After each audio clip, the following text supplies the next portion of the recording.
What does it mean to be free? The question echoes through the ages, yet each who asks it finds that its answers cannot be taught, only discovered. For freedom is not a garment that society can bestow, nor a law that the state can inscribe.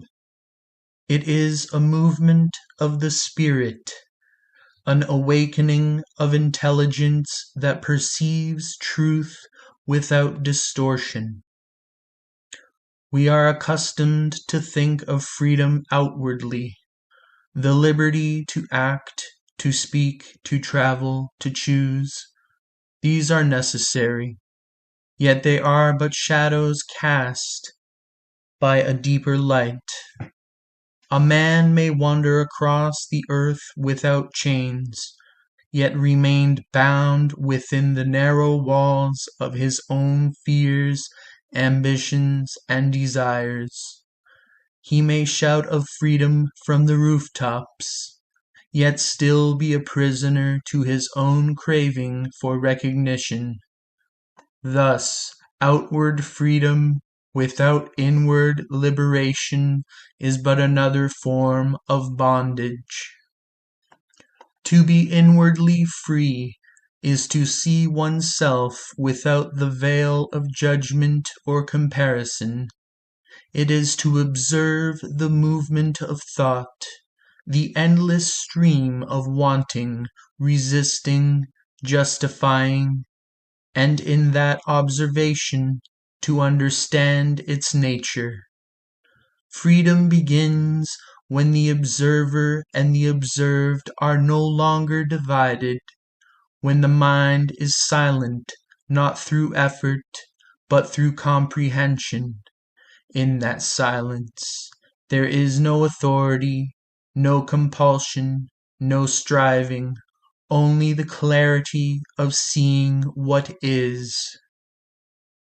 The Greeks spoke of autarkeia, self-sufficiency, the harmony of being governed by reason rather than appetite.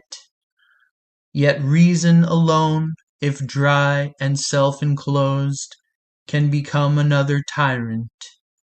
True freedom is not the domination of one part of the soul over another, but their mutual attunement, a music of the whole being, in which thought serves understanding, and desire bows to truth.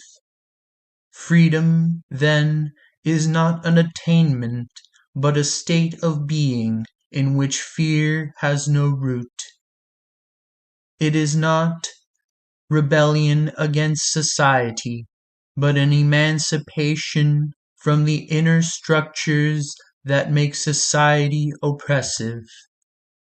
When the mind no longer clings to possessions, beliefs, identities, or outcomes, it moves with life as the river moves with current, fluid, unresisting, alive. And perhaps that is the highest form of order, not the order imposed by rules, nor the chaos of unrestrained will, but the order that arises naturally when the mind is free. For only in freedom can there be love, and only in love can there be true order. The free mind does not seek to reform the world according to its image. It is the reform itself, a living expression of wholeness. So the question returns, are you free?